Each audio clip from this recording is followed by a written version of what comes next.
আমি সবসময় বলি দুনিয়া স্বার্থপর, কেউরে মনে রাখে শুধু শুধু শুধু শুধু শুধু শুধু।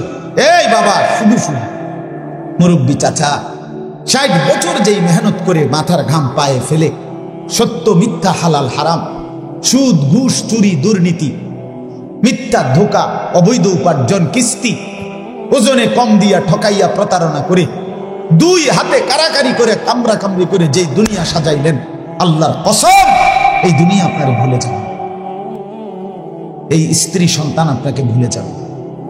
এরা মনে রাখবে না, এরা মনে রাখবে। এই খাট পালং সোফা ফার্নিচার পরবর্তী 20 বছরের ব্যবধানে আপনার চিহ্ন থাকবে। 12 বছর পরে, আমার দাদা মৃত্যুর 12 বছর পরে আমি আমার জ্যাঠারে বলছিলাম, দাদা জ্যাঠা, আমার দাদা যে মারা গেছে, আমনে আমার দাদার বড় ছেলে, আমনে আমার বড় জ্যাঠা, আমনের কাছে আমার দাদাও বড় বাড়িওয়ালা ছিলেন, জমিওয়ালা ছিলেন, আমার দাদার খেরের ফাড়া, এরপরে হালের গরু অনেক ছিল। আগের দিনে পয়সাওয়ালা চিন্ত এই 2 জিনিস দিয়া, হ্যাঁ গৃহস্থ খেরের ফাড়া কয়তো, আর হলো কি হালের গরু। হালের গরু দেখলে মানুষ বুঝতো যে এরা বা কি বলা পয়সাওয়ালা, খেরের ফাড়া দেখলে চিনত। অনেক কিছু ছিল দাদা।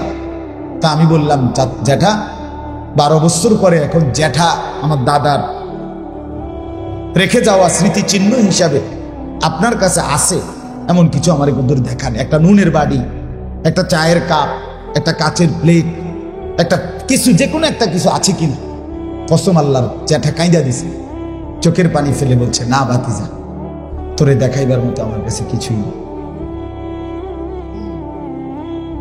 এর নাম দুনিয়া, এর নাম কি দুনিয়া। তাহলে আমার দাদা কি মাটির বইয়েনি ভাত খাইছে?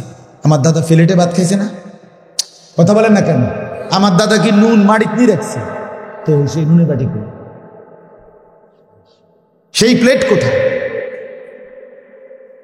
দুনিয়া মনে রাখে না, দুনিয়া মনে রাখে না। শুধু শুধু অনর্থক সুদের টাকা দিয়ে ছেলেটাকে বিদেশ পাঠাই, অনেক বড় ক্ষতি করলেন নিজেরও ওরও। এমনি ভালো কামাই করতে পারত, আপনি তারে হারামের টাকা দিয়ে তারে বরবাদ করে দিলেন, নিজেও বরবাদ হল। কিস্তির টাকা দিয়া খাট পালং ফার্নিচার বানাইলেন, অনেক বড় ক্ষতি করে ফেললেন পরিবারের। এটি ছাড়াও তারা ধীরে ধীরে, হয়তো একটু সময় লাগত, হয়েই যাইত, আপনি অনেক বড় ক্ষতি করে নেন। আজীবনের জন্য, দীর্ঘদিনের জন্য তাদেরকে হারামের সাথে জুড়াই দিলেন, নিজেও নষ্ট হইলেন, তাদেরকেও নষ্ট করে দিলেন, ক্ষতি করে ফেললেন, অনেক বড় ক্ষতি করলেন। আমার আব্বা 2015 সালে ইন্তেকাল করছে, ফ্যামিলিতে তেমন কিছু রেখে যায় না, কিন্তু পরবর্তী 9 বছরের ব্যবধানে আমরা 5 ভাই এই সংসারের যা দরকার আলাদা আলাদা ঘর করছি, আলাদা আলাদা খাট পালং ফার্নিচার সবই হয়েছে, তেমন অসুবিধা হয় না। কিন্তু বাবা 5 ছেলেকে আলেম বানায়, বিনিময়ে এখন কি লাভ হয়েছে? এখন 5 জনই কোনো না কোনো মসজিদে জুমা পড়ায়, মাদ্রাসায় পড়ায়, কিছু 2-4 শব্দ আল্লাহর কথা বলে। তো যাই বলে, যাই না কাজ করে, খোদার কসম আমার আব্বার কবরেও সওয়াব যায়, আমার আমল নামাতেও যাবে। বাপও গেইনার, বাপেরও লাভ, আমারও লাভ, দুজনেরই কি হয়ে গেল? লাভ হয়ে গেল, দুজনেরই লাভ হয়ে গেল। আর দুনিয়া আমার বাপ ছাড়াও আমি কিনছি, আমারও সোফা, খাট, বক্স খাট, ফ্রিজ, 2টা ফ্রিজ আছে আমার, আশ্চর্য কিছু না। এটি লেগে এত মিশা কথা কম লাগে না।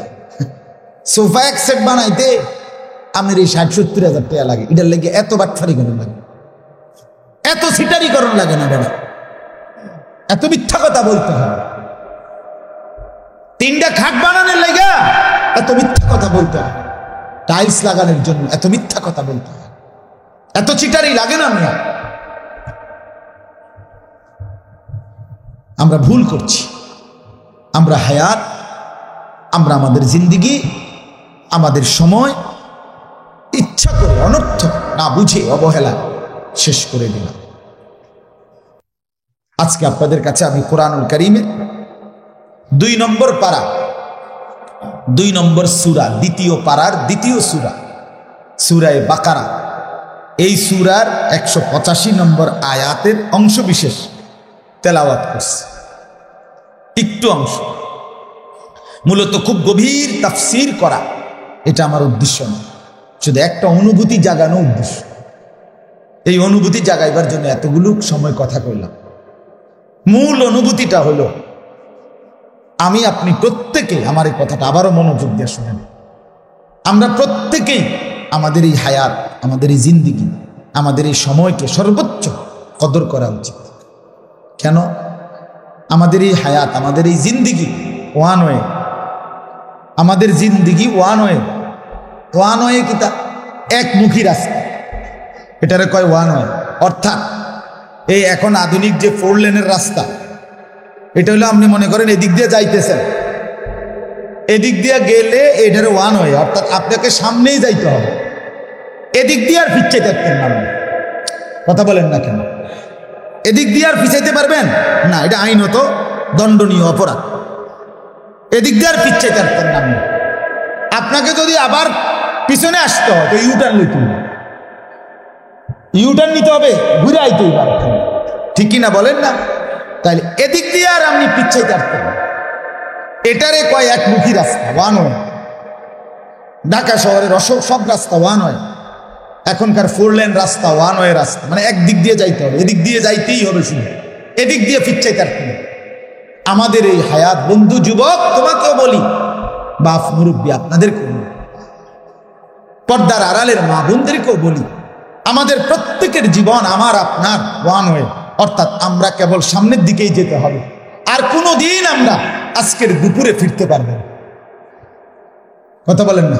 পিছনের দিকে, পিছনের দিকে বলেন, একজন মানুষ বলেন আজকের দুপুর, যেটা এই কিছুক্ষণ আগে গেল আমাদের থেকে, সেই দুপুরে পিছন দিকে আর কেউ ফেরত যাইতে পারবেন? তো গত সপ্তাহে কেউ ফেরত যাইতে পারবেন না, এটা একমুখী, শুধু সামনে, আগে বাড়ো। জিন্দিগি শুধুই সামনের দিকে। যুবক, তুমি হয়তো বৃদ্ধ হবা, নয়তো কবরে যাবে। মুরব্বী বাবারা, আপনারা হয়তো আর কিছুদিন হায়াত পাবেন, নয়তো কবরে চলে যাবে, কিন্তু সামনেই যাইতেই হবে, পিছনের সুযোগ আর না। এটা হলো 1 নাম্বার কথা।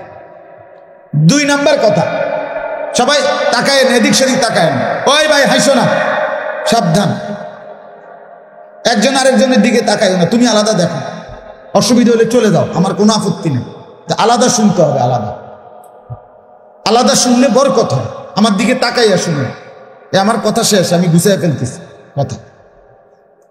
এই হলো একটা কথা বললাম। 2 নম্বর কথা হলো, একটা কিতাবে ইমাম ইবনু রাজব হাম্বলি রহমতুল্লাহ আলাইহি, আরবের একজন প্রখ্যাত আলেম ছিলেন, তিনি লিখছেন, প্রত্যেকটা দিন যখন ভোর হয়, নতুন একটা দিনের সূচনা হয়, ওই দিনটা পৃথিবীবাসীকে ডাক দিয়ে বলে, হে জগৎবাসী, পৃথিবীবাসী, হে আল্লাহর বান্দারা, আমি একবারের জন্যই এই পৃথিবীতে এসেছি, কিয়ামত পর্যন্ত আমি আর কোনো দিন ফিরব না, অতএব দয়া করে তোমরা আমারে নষ্ট করো না, কদর করো, কাজে লাগো। প্রতিটা রাত যখন শুরু হয়, সেভাবে রাতটাও বলে, হে আল্লাহর বান্দা, আমি একবারের জন্যই এসেছি, আর কোনো দিন ফিরব না, এই পৃথিবীতে আসবো না আর কোনো দিন, আমারে কদর করো, নষ্ট করো। বলেন, আজকের এই 12 ফেব্রুয়ারি 2024 রোজ সোমবার, পৃথিবীতে আর কোনোদিন আসবে? কথা বলেন না কেন? আসবে আর কোনোদিন? আগামী সোমবার আসবে, সেটা 12ই ফেব্রুয়ারি 2024। কথা বলে না? আগামী সপ্তাহের সোমবারটা কি 12ই ফেব্রুয়ারি? আর আসবে, আর কোনোদিন এই পৃথিবীতে আসবে না ভাইয়া বাবা। আচ্ছা, এই কিতাবে লিখছে, এরপরে এভাবে সকালবেলা তো দিনটা এটা বলে যে, হে আল্লাহর বান্দা, নষ্ট করো না আমারে কদর করো, আমি আর আসবো না কোনো। যখন যাইতে যাইতে দিন শেষ হইতে হইতে সূর্য ডুবার সময় হয়, মানে দিন শেষ হইবার সময় হয়, মনে করেন মাগরিবের আগ মুহূর্ত, আসরের পর, তখন কি দিন শেষ হওয়ার টাইম না? কথা বলেন না? সূর্য ডুববে কিছুক্ষণ পর, এই সময় আইসা দিন আবার বলে, আমাদেরকে ডেকে বলে, হে আল্লাহর বান্দা, আমি তো চলে যাচ্ছি, এই আমি তো চলে যাচ্ছি রে, আমি তো আর আসবো না বললাম না? তুমি বুঝি আমারে বিনা আমলে আজকের দিনটা বিদায় দিয়ে দিল? আহা আল্লাহর বান্দা কি করল? ফজর, জোহর, আসর 3টা ওয়াক্ত নামাজ চলে গেল, আমি একটা সেজদাও দিলা না মালিকের, আমি এমনি এমনি চলে যেতাম? আমি তোমার জীবন থেকে এভাবেই বিনা আমলে পরকালের কোনো সঞ্চয় ছাড়া হারিয়ে যেতাম? আহা কি করব? এই কথা আবার বল। রাত্র যখন শেষ হইতে লাগে, রাত এভাবে আবার ওই ভোরের আগে রাত্রটাও ডেকে বলে, হে আল্লাহর বান্দা, আমি তো চলে যাচ্ছি রে, আমি তো আর আসবো না। তুমি বুঝি আমারে সারাটা রাত মাগরিব, এশা, তাহাজ্জুদ কিছুই করলাম, একটা সেজদাও দিলাম, সারাটা রাত মোবাইলে উলঙ্গ ছবি, নর্তকীর নাচ, জিনা, ব্যভিচারের দৃশ্য, গান, বাদ্য, মদ, জুয়া, রঙ্গ রসের এই ফালতু কাজে শেষ করে দিলা, অথবা শুধু শুধু ঘুমে ঘুমে সারা রাত শেষ করে দিলা। হায় আল্লাহর বান্দা, আমাকে বুঝি বিনা আমলে এভাবে ছেড়ে দিলা? আমি এমনি এমনি চলে যেতাম তোমার থেকে? আচ্ছা বলেন, এটা যদি কোনো মা বলে, না কোনো মা যদি তার সন্তানের কাছে সকাল থেকে আইসা দাঁড়ায় থাকে কোনো একটা জিনিসের আশা, সন্ধ্যাবেলায় সেই মা যদি চোখের পানি ফেলে বলে, বাপ দিবি না? তাইলে না, আমি মা তাইলে এমনি ফিরে যেতাম। আচ্ছা ভাবেন, তখন পৃথিবীর পাথর দিল সন্তান, যার কলিজাটা পাথরের মতো হওয়ার কথা না? কোন বাবা যদি বলে, বাপ আমি 3টা ঘন্টা তোর সামনে বসে রইলাম এই সামান্য 200টা টাকার জন্য, তুই আমারে টাকাটা দিবি না? আমি এমনি চলে যাইতাম। এরে যদি ফিরাইয়া দেয় কোন সন্তান, পৃথিবী তাকে কি বলবে? কত বড় অসভ্য বলবে, কত বড় গাদ্দার, কত বড় নাফরমান সন্তান। তো আরশে আজিমের মালিক আল্লাহ বললেন, বান্দা আজকের সারাটা দিন তোমাকে দিলাম, সারাটা রাত তোমাকে দিলাম, এই চন্দ্র, সূর্য, আলো, নক্ষত্র, এই রোদ, বৃষ্টি, আগুন, পানি, এই খাদ্য খাবার, এই আসমান, এই জমিন, এই কুল কায়নাতের এই অপরিসীম সৃষ্টিরাজি আমার, সব তোমার জন্য আমি সাজিয়েছিলাম। বিনিময়ে আমি একটা সেজদা পেলাম না, বিনিময়ে আমার নামটা একটা বারও উচ্চারণ করলা না। হায় আল্লাহর বান্দা, তুমি এত বড় গাদ্দার হইলা কেন? এই ছেলেরা, কিরে বাপ, আজকের সারাদিনে তোমরা যারা ফজর, জোহর, আসর, মাগরিব 1 ওয়াক্ত নামাজ পড়ো নাই, এই জানোয়ার, তুই মানুষের বাচ্চা হবি কোন দিন? এই হাইওয়ান, কিরে বাবা, তোর বিবেক আসবে কোন দিন? তুই পবিত্র এক মায়ের 2 বছর দুধ খাও না? তুই কোন মুসলমান মার দুধ খাও নাই বেটা? এই না কিরে বেটা, দাঁড়াবে না মাঝি বলে, দাঁড়া, এখন দাঁড়াবে না, আমি দাঁড় করাই, আমারে মাহফিলওয়ালারা বলুক, আমারে কর্তৃপক্ষ অনুমতি দেখ, আমি এখন দাঁড় করাই। অপদার্থ, বেনামাজি, বেহায়া, নির্লজ্জ এই জন্তুর মতো চেহারা করে তো দেখলেই ছিল, যার কপালে সেজদা নাই, তার চেহারায় কোনো দয়া মায়া থাকে না, তার চেহারায় কোনো রসকস থাকে না, সে সভ্য মানুষের অন্তর্ভুক্ত নয়। সে আফ্রিকার জঙ্গলের কিংবা সুন্দরবনের কোনো জন্তু জানোয়ারের সাথেই তাকে মানায়। বলো ভাইয়া, আমি তোমার বিবেক জাগাইতে চাই, তুমি মানুষের বাচ্চা হইলে সেজদা দিবা? তুমি যদি এক মায়ের দুধ খেয়ে থাকো, মোবাইল টিপতেছো আর সারাদিন নারীর ছবি দেখছো, নর্তকী, এই ছেলেরা বেটা, তুই নর্তকীর হাতে বড় হয়েছিলি? সিনেমার নর্তকী তোর মা, হিন্দি সিনেমার নর্তকী তোর মা, তো ফুটবল ক্রিকেট খেলোয়াড়ের সন্তান, তুমি এই চুল রাখলা কেন? কেন মিয়া? কার থেকে দেখে এই চুল রাখলা? এ তো ইহুদির চুল, এ তো বেঈমানের চুল, এই চারদিকে তাদের চুল বড়, বিশ্রী, এই বিকট, এ তো বেঈমানের চুল, এ তো মুশরিকের চুল, এ তো কাফেরের চুল, এ দাজ্জালের চুল, এটা জাহান্নামীদের চুল, এটা আবু জেহেলের চুল। এটা কোরআনের বক্তব্য। কোরআনে আল্লাহ বলছেন, আবু জেহেলের চুলকে আল্লাহ বলছে, তোর লম্বা সামনের চুল ধরে আমি তোরে হাসরের ময়দানে বেইজ্জতি করব। কোরআনের আয়াত। আল্লাহ কোরআনে বলছে, ফেরেশতারা জিজ্ঞেস করবে, আল্লাহ জাহান্নামীকে কেমনে ফেলাইতাম জাহান্নামে? আল্লাহ বলবে, সামনের বড় চুল আর দুই ঠ্যাং ধরে আলগি দিয়া, ছাগলের বাচ্চা যেমন আলগি মারে এমনি দ্রাম করে ফেলাই। ফায়ুখাযু বিন নাওয়াসি ওয়াল আকদাম। নবীজি বলছে দাজ্জালের চুল, মুসলিম শরীফের হাদিস, আল্লাহর নবী বলছেন দাজ্জালের চুল বড় এলোমেলো, স্বাভাবিকতার পরিপন্থী। নবীজি বলছেন এটা দাজ্জালের চুল। কার চুল? দাজ্জালের চুল। আপনারা বলেন, চাচারা আপনারা বলেন, আপনাদের ছেলেদেরকে বলেন, আমি যদি আর কোনোদিন না আসি, আমি যদি আর কোনোদিন বলার সুযোগ না পাই, এজন্য আমি একবারই বললাম, এরপরে আপনারা বললেন। কোন এক বিবেকবান বন্ধু ছেলে তুমি বইল অন্যকে, সবাই তো আর একরকম হয় না। যদি কারো বিবেক লাগে তুমি বইল অন্যকে, যেটা মুসলমানের চুল। এটা কোনো ভদ্রতা না, এটা কোনো পৃথিবীর কোনো গবেষণাতে এই ফ্যাশনকে সৌন্দর্যপূর্ণ এটা কোনো প্রমাণিত হয় নাই। হয়েছে কোথাও? তো আমি অনুরোধ করছি, নষ্ট না হয় ভাইয়া। এ ভিতরে যারা বসছে সবাই চিন্তা বাদ দাও। দোস্ত আমার হাত জোর করে অনুরোধ, নষ্ট হইও না, জিন্দগি নষ্ট করে দিও না।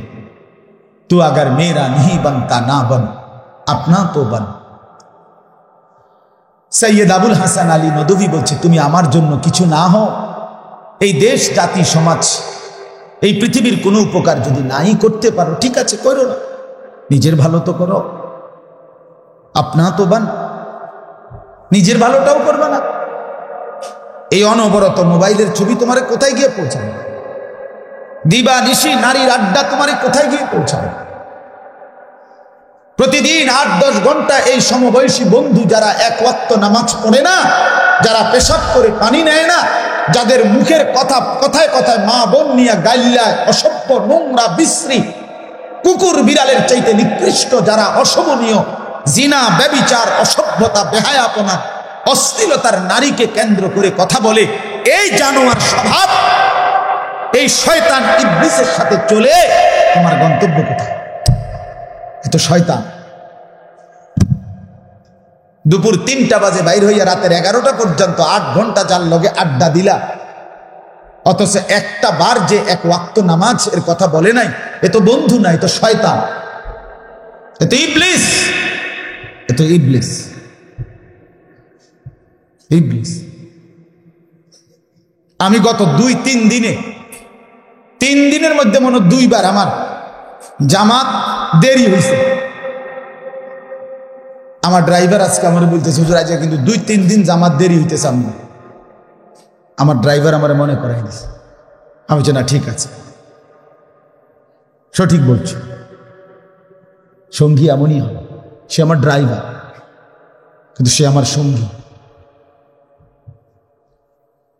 আমি অনেক সময় ক্লান্তির কারণে গাড়ি ঘুমাই, কিন্তু টাইমলি নামাজের আগে ওযু করার মতো সময় নিয়ে সে ঠিকই গাড়ি থামে, উঠায় যে হুজুর নামাজের টাইম। সে তো আমার সঙ্গী। সঙ্গী তো তাকেই বলবে যে আখিরাত মনে করা। আল্লাহ নবী সাল্লাল্লাহু আলাইহি সাল্লাম বলেন, জীবন সঙ্গিনী উত্তম স্ত্রীকে নবীজি বলছে তুঈনুহু আলা দীনিহি, যে তার স্বামীকে দ্বীনের কাজে সাহায্য করে, সেই সঙ্গী, সেই সঙ্গী।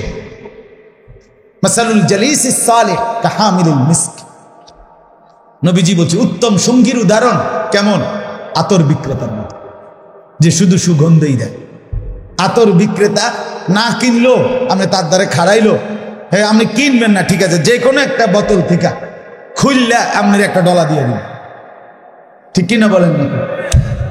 সে শুধু সুগন্ধ বিলা, এটা হলো উত্তম সঙ্গী। ওয়াল জালিসিস সু কানাফিকিল কির। নবীজি বলছে মন্দ সঙ্গী কেমন?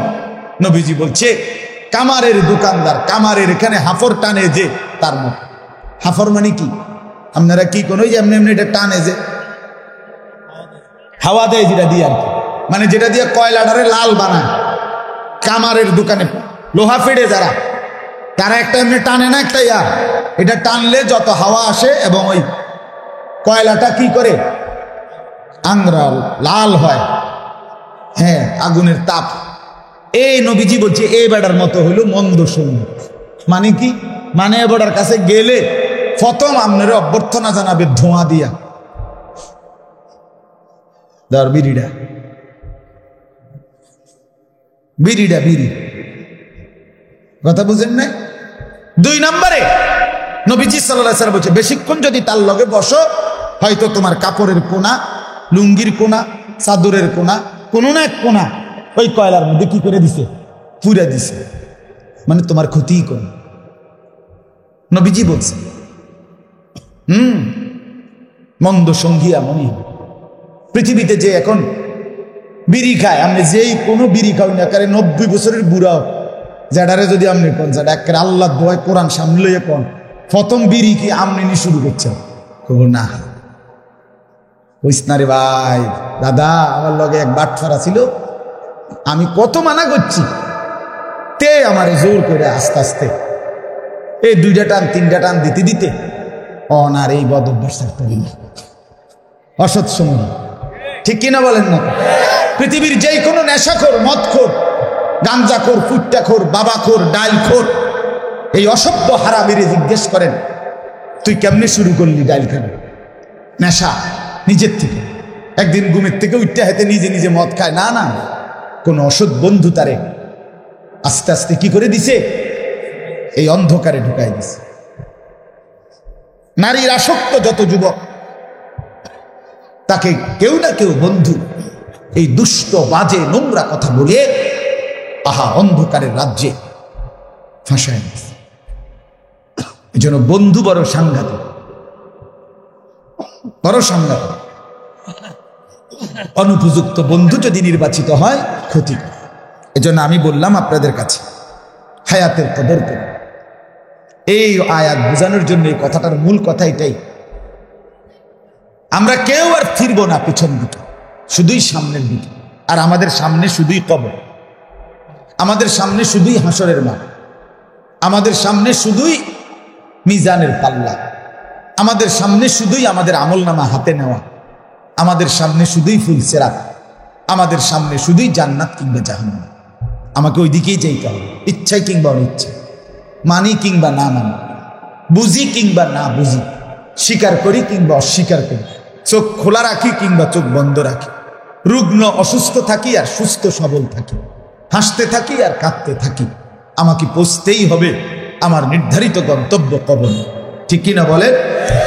অতএব এই চূড়ান্ত সত্য, অমোঘ সত্যকে অস্বীকার করার, আড়াল করার, পাশ কাটবার কোনো শক্তি নেই।